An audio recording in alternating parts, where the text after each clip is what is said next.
قرآن کہہ رہا ہے ام عندہم الغیب فہم یکتبون، کیا ان کے پاس غیب کا علم ہے جس کو یہ لکھ رہے ہیں؟ کیا علم؟ یہ خوش فہمی کا شکار ہیں. دیکھو جتنے بھی لوگ جو مذہب کو فالو نہیں کر رہے، حقیقت میں وہ اس خوش فہمی میں مبتلا ہیں کہ ہمیں کچھ بھی ہونے والا نہیں ہے. جیسے ہماری حالت اچھی ہے ہمارا فیوچر بھی ایسا، یا تو مر کے ختم ہو جائیں گے، اور اگر مل بھی گیا تو کوئی برا نہیں، ہم کو برے تھوڑی ہیں، ہم کوئی برے تھوڑی ہیں. تو اللہ نے اس کا جواب دیا کہ کیا ان کے پاس فیوچر کا علم ہے پہلے سے؟ مستقبل کے بارے میں کبھی بھی بات کی جائے گی تو علم کے بغیر نہیں کی جا سکتی. کوئی آدمی کہہ رہا ہے نا فیوچر میں ایسا ہونے والا ہے، تو آپ اس سے دلیل پوچھیں گے آپ کو کس نے بتایا؟ وہ تانے بانے ملائے گا، صغرے کبرے ملائے گا، تو پھر اس کے بعد اگر وہ ایسے ہی کہہ رہا ہے کل یہ ہو جائے گا، پرسوں یہ ہو جائے گا، دیکھو مستقبل کے بارے میں یہ کہوں کہ کل پیر ہے تو یہ بھی فیوچر کی خبر ہے. آپ اس میں مجھ سے یہ پوچھ سکتے ہو کہ کیا دلیل ہے؟ میں کہوں گا دلیل یہ کہ آج کیا ہے؟ اتوار ہے. یہاں دلیل ہے، یہاں میرے لیے یہ دعویٰ کرنا درست ہے کہ کل کیا ہے؟ پیر ہے. لیکن اگر میرے پاس دلیل نہیں ہے اور میں کہوں کہ کل جو ہے وہ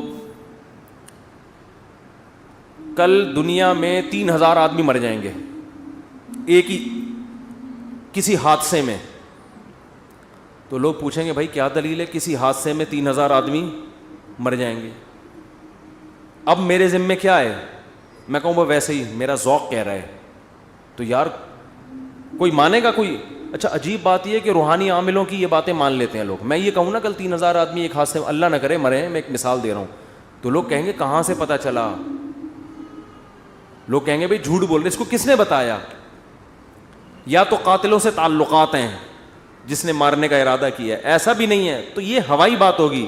لیکن یہی بات روحانی عامل کرے گا تو لوگ کیا کریں گے؟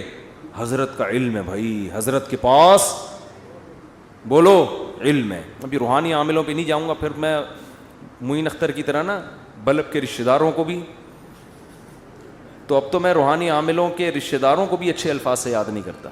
رشتہ داروں سے مراد وہی جو بلب کے رشتہ دار تھے. اب آپ کہیں گے بلب کے کون سے رشتہ دار ہوتے ہیں؟ ہمارے ہاں کبھی بھی جس بندے کو برا کہا جاتا ہے گالی اس کو نہیں دی جاتی، ہمیشہ اس کے رشتہ داروں کو ہمیشہ گالی دی جاتی ہے. یہ ہمارے ایک ٹرینڈ چل نکلا ہے. تو قرآن کہتا ہے کہ ام عندہم الغیب فہم یکتبون. کیسے دیکھو ہمیں جھنجھوڑ رہا ہے قرآن کہ تم اپنے بارے میں کیوں فرض کر کے بیٹھے ہوئے ہو کہ تمہیں کچھ بھی ہونے والا نہیں ہے، تمہیں سزا نہیں ملے گی. یہ تمہیں کس نے بتایا ہے؟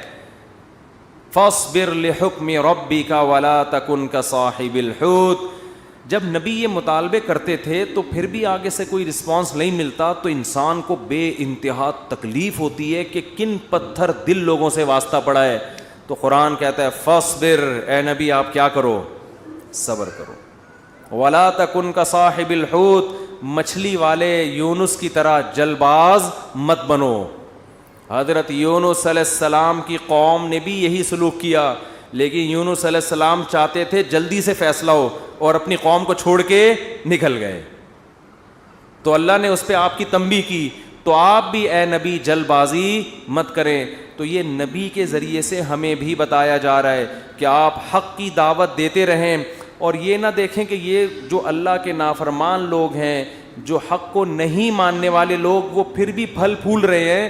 اس ٹینشن میں مت آؤ، کیونکہ اللہ انصاف کرتا ہے مگر اس میں دیر ہوتی ہے، اندھیر نہیں ہوتی. وہ لے گا انتقام، ان کو اپنے حال پہ چھوڑ دو. یہ اللہ کی حکمت اسی کا تقاضا کرتی ہے، چھوڑ دیا جائے اپنے حال پہ.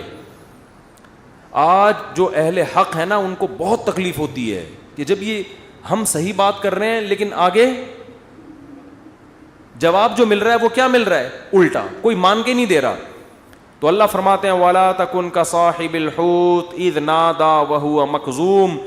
یونس علیہ السلام نے جل بازی کی اور بالآخر اللہ کی طرف سے ان کو دنیا میں تنبیہ ہوئی ہے، سزا ملی ہے. اور وہ سزا کیا ملی؟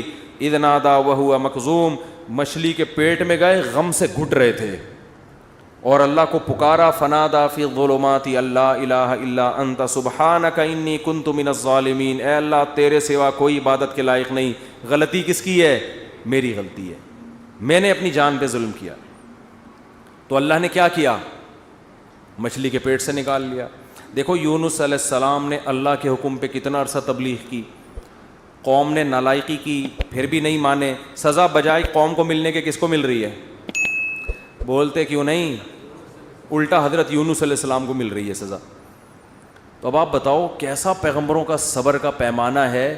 ایسے موقع پہ بھی اللہ کے خلاف کوئی شکایت زبان سے بولو نہیں نکال. کیوں؟ اللہ یونس علیہ السلام کے عمل میں ہمیں بتا رہے ہیں کہ دینداری کا یہ مطلب نہیں ہے کہ تم اچھے بنو گے تو اللہ کی نوازشیں آنا شروع ہو جائیں گی. دینداری کا مطلب یہ کہ جو اللہ کا کام ہے وہ اس کو کرنے دو. تمہارا کام ہے عاجزی انکساری, بس میں ہی غلط, صحیح ہو کے بھی کون غلط؟ میں غلط. ہمیشہ غلطی کس کی کھاتے میں ڈالنی ہے؟ بولتے کیوں نہیں؟ دیکھو ہم نماز پڑھتے ہیں, نماز کے بعد 3 دفعہ استغفر اللہ پڑھتے ہیں, تو کیا کسی نامحرم کو دیکھا ہوتا ہے ہم نے نماز میں؟ بولتے کیوں نہیں؟ تو کوئی تک بنتا ہے استغفر اللہ کا؟ یا ہم نے کوئی جرم کیا ہے, نماز پڑھی اور کیا کہلوایا جا رہا ہے؟ استغفر اللہ استغفر اللہ. بھائی اگر استغفر اللہ پڑھنا تھا تو یہ نماز پڑھی کیوں کی تم نے؟ ہمیں یہ بتایا جا رہا ہے کہ تم نیکی کر کے بھی کیا سمجھو جیسے تم نے گناہ کیا ہے. کیسے گناہ؟ نماز گناہ نہیں ہے. بھائی تم یہ کہو اے اللہ جس طرح سے پڑھنی چاہیے تھی اس طرح سے نہیں پڑھی میں نے, تو نیکی کر کے بھی کہا جا رہا ہے کہ ہم غلط ہیں. ہم نے اللہ جو پڑھنی تو ہمیں معاف کر دے, ہم سے نہیں ہوئی صحیح, ہم سے کام کیا ہو گیا؟ غلط ہو گیا. مجھے یاد ہے 25-30 سال پرانا قصہ ہے, چھوٹا بچہ تھا میں اس وقت. ایک تبلیغی جماعت میں نا ایک صاحب کے سال پہ سال لگ رہے تھے, پوری دنیا میں وہ ان کے سفر ہوئے, بڑا انہوں نے وقف کیا ہوا تھا اپنے آپ کو تبلیغی جماعت کے لیے. تو میرا ان سے ٹاکرا ہو گیا. وہ مجھے سمجھانے لگے جماعت میں نکلو سیروزے جیسے تبلیغ والے کرتے ہیں. اب مجھے پتا تھا یہ بہت ہی پرانے کھیڑو ہیں اور ان کی تو زندگیاں گزر گئی ہیں اس کام میں. میں نے کہا ماشاء اللہ اللہ نے آپ سے بڑا کام لیا ہے تبلیغ کا. کہتے ہیں میں نے بہت بگاڑا ہے تبلیغ کے کام کو. کہہ رہے ہیں ہم تو کام بنانے والے نہیں, کس میں ہم تو بگاڑنے. کہہ رہے ہیں میں تو بگاڑ ہی رہا ہوں جب سے. مجھے ان کا یہ اسٹائل بہت اچھا لگا. یعنی اپنے آپ کو کہہ رہے ہیں کہ تبلیغی جماعت میں اگر کوئی خرابی ہے تو وہ کس کی وجہ سے ہے؟ بولو. وہ اپنے بارے میں کہہ رہے ہیں وہ کس کی وجہ سے؟ مجھے نہیں کہہ رہے تھے, اپنے بارے میں کہہ رہے تھے. وہ کس کی وجہ سے؟ میری وجہ سے. کہہ رہے ہیں ہم کام بنانے والے نہیں بلکہ بگاڑنے والے ہیں. اب کوئی فسادی ہوتا تو کہتا ہے جب بگاڑنے والا تو کر کیوں رہا ہے پھر ہمیں؟ یہ تو اس نے خود کہا ہے, اپنی زبان سے بولا ہے کہ ہم بگاڑنے والے ہیں. یوٹیوب پہ کلپ ڈالتا ہے یہ دیکھو خود. تو مجھے ان کی یہ تواضع پسند آئی. میں نے کہا دیکھو یہ بیچارہ صبح و شام اس کام میں لگا رہتا ہے, مگر یہ کہہ رہا ہے جو تبلیغ کا کام پھیل رہا ہے اس میں جو برکتیں ہو رہی ہیں وہ میرے علاوہ لوگوں کی وجہ سے ہو رہی ہیں, اور جو خرابی آ رہی ہیں وہ کس وجہ سے ہو رہی ہیں؟ وہ ساری میری وجہ سے ہو رہی ہیں. تو آج مارکیٹ میں یہ چیز کیا ہے؟ شارٹ. ہر اچھا کام میں نے کیا, برا کام ستار بھائی نے کیا. ستار بھائی نہ ملے کہیں مجھے. ایک دن ایک فون آیا, میں نے فون اٹھایا, کون؟ کہہ رہے ہیں ستار بھائی بات کر رہا ہوں. بڑے میں نے کہا بیٹا یہ مجھے نہیں چھوڑے گا. یہ کہے گا مفتی صاحب بہت تم نے جو ہے نا, لیکن وہ شکر ہے ایسی کوئی بات تھی نہیں. تو جنات کا دیکھ لو, قرآن مجید میں آتا ہے کہ جب نبی صلی اللہ علیہ وسلم نے تبلیغ کا کام شروع کیا نا تو جنات بھی کی ایک جماعت نے نبی کے قرآن کی تلاوت سنی اور جا کے اپنی قوم کو انہوں نے تبلیغ کرنا شروع کی. تو تبلیغ کا انداز دیکھو جنات کا, کیونکہ ہدایت مل گئی تھی ان کو, مسلمان ہو گئے تھے. تو تبلیغ کیسے کر رہے ہیں کہ بھئی دیکھو دنیا میں کوئی بڑا کام ہوا ہے, ہمارا آسمانوں پہ داخلہ بند ہو گیا, انا لا ندری ہمیں نہیں پتا, اشر ارید بمن فی الارض کہ جو اللہ نے محمد صلی اللہ علیہ وسلم کو دنیا میں بھیجا اور شیاطین کا اوپر جانے کا سیٹ اپ بند کر دیا, ہمیں نہیں پتا کہ زمین والوں کے ساتھ شر کا ارادہ, کیونکہ بعض دفعہ اللہ پیغمبروں کو بھیجتے ہیں حجت تمام کرنے کے لیے تاکہ حجت تمام ہو اور پوری قوم کو تباہ کر دیں, تو شر بھی ہوتا ہے نا اس میں. کہہ رہے ہیں انا لا ندری ہمیں نہیں پتا, اشر ارید بمن فی الارض کہ جو لوگ زمین میں رہتے ہیں ان کے ساتھ برائی کا ارادہ کیا گیا ہے, ام اراد بہم ربہم رشدا یا ان کے رب نے ان کے ساتھ بھلائی کا ارادہ کیا ہے. اسٹائل نہیں سمجھ میں آیا میرا خیال ہے. دیکھو جملہ یہ ہونا چاہیے تھا کہ ہمیں نہیں پتا یہ جو کچھ ہو رہا ہے, ہمیں نہیں پتا کہ رب نے ان کے ساتھ برا چاہا ہے یا اچھا چاہا ہے. اصل میں تو یہ ہونا چاہیے نا. لیکن جنات کیا کہہ رہے ہیں؟ آج کل تو انسان اتنے سمجھدار نہیں ہے جتنے اس زمانے کے جنات سمجھدار تھے یار. جنات یہ نہیں کہہ رہے کہ ہمیں نہیں پتا کہ اللہ نے انسانوں کے ساتھ برائی کا ارادہ کیا ہے یا اچھائی کا. یا تو یہ کہنا چاہیے تھا, یا جنات کو بالکل اس کے الٹ کہنا چاہیے تھا کہ ہمیں نہیں پتا کہ زمین والوں کے ساتھ برائی کا ارادہ کیا گیا ہے. کر کون رہا ہے یہ نام نہیں لے رہے, ہم ہائی لائٹ نہیں کر رہے.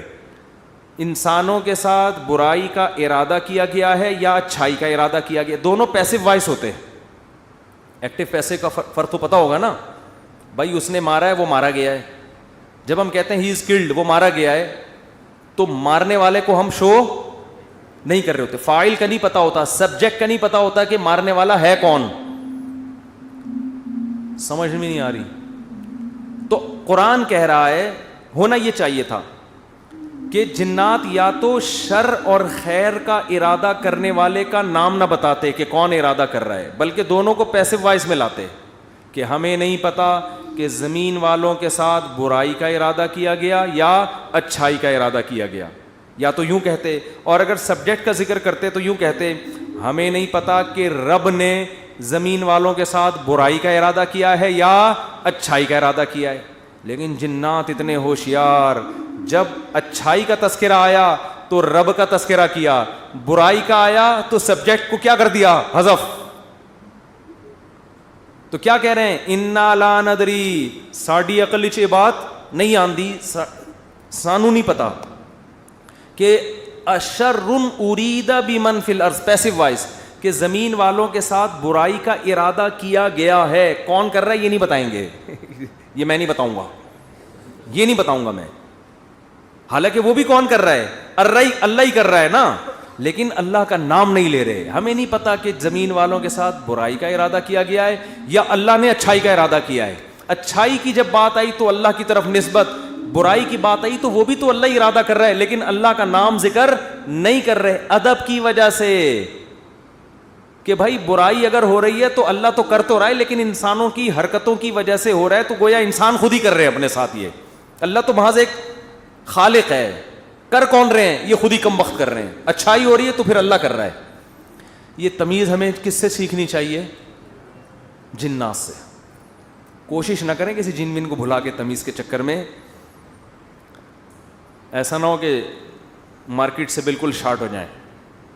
تو اس سے ہمیں یہ پتہ چلا کہ اسلام میں بڑے کا احترام ہے. بعض چیزیں حقیقت پر مبنی ہوتی ہیں مگر اس کو زبان سے ادا نہیں کیا جاتا. تو جیسے اللہ کی تعظیم ہے ایسے ہی بڑوں کی بھی تعظیم ہے. حدیث میں آتا ہے, آپ صلی اللہ علیہ وسلم نے فرمایا, جو ہمارے بڑوں کی تعظیم نہیں کرتا وہ ہم میں سے نہیں ہے. تو جب کوئی برائی کی نسبت کسی بڑے کی طرف کی جائے تو ابا کا نام لے کے نہ بتایا کرو یہ سب کچھ ابا نے کیا ہے. بولو بھائی یہ ہمارے گھر میں ہوا ہے, ٹھیک ہے نا, یہ ہمارے گھر میں. بولتے کیوں نہیں؟ مثال کے طور پر اس دن ابا ایسے پھل لے کر آئے جس کی وجہ سے بچوں کو ڈائریا ہو گیا. اتفاق سے اس دن ابا سڑے ہوئے پھل لے آئے سستے کے چکر میں. ابا ایسے کام کرتے رہتے ہیں مارکیٹ میں. اب بچے لیٹے ہوئے ہیں تو اب بیگم کو چاہیے یہ نہ کہے کہ انہوں نے ڈائریا پھیلایا ہے, بلکہ کہے ہمارے گھر میں ڈائریا پھیل گیا ہے. ٹھیک ہے نا, وہ ابا خود ہی سمجھ جائے گا کس نے کیا ہے یہ کام. پھل کی طرف نسبت کرتے ان پھلوں نے بیمار کیا ہے. نسبت بولو, بچے بھی یہ نہ کہیں ہمارے ابا نے ہمیں بیمار کیا ہے, بلکہ بچے یہ کہیں ان پھلوں نے ہمیں, بلکہ پھل سے ابا سمجھ جائیں گے اصل میں مجھے چھیڑ رہے ہیں, بس ابا ہو گئے بیمار. آج کل ادب تمیز مارکیٹ سے بالکل شارٹ.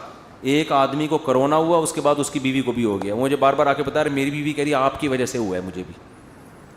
اب دیکھو اس آدمی کو تو ٹینشن ہوگی نا یار, وہ ہو گیا اللہ کی طرف سے ہو گیا, نہیں پہلے آپ کو ہوا تھا تو آپ کی وجہ سے کس کو ہوا ہے, مجھے. اسی طرح شوہر بھی بیوی پہ بلی ڈال سکتا ہے, تمہیں ہوا تھا تمہاری وجہ سے مجھے ہوا ہے. بھائی کس کی وجہ سے ہوا ہے, بس اللہ کی قدرت ہے, ہو گیا. چھوڑو وہ کون گلے ملا تھا آپ سے, کس نے آپ کی طرف منہ کر کے چھینکا تھا. ہم ایسے بہت سے لوگوں کو جانتے ہیں جو ٹی بی کے مریضوں کے ساتھ چپک کے انہوں نے زندگی گزاری, خدمت کی, مگر ان کو ٹی بی نہیں ہوئی, اور 2 گھر چھوڑ کے جو بندہ بیٹھا ہوا تھا اس کو ہو گیا. تو آج کل نا یہ تمیز مارکیٹ سے شارٹ ہو رہی ہے. بڑے چھوٹے کا ادب کیا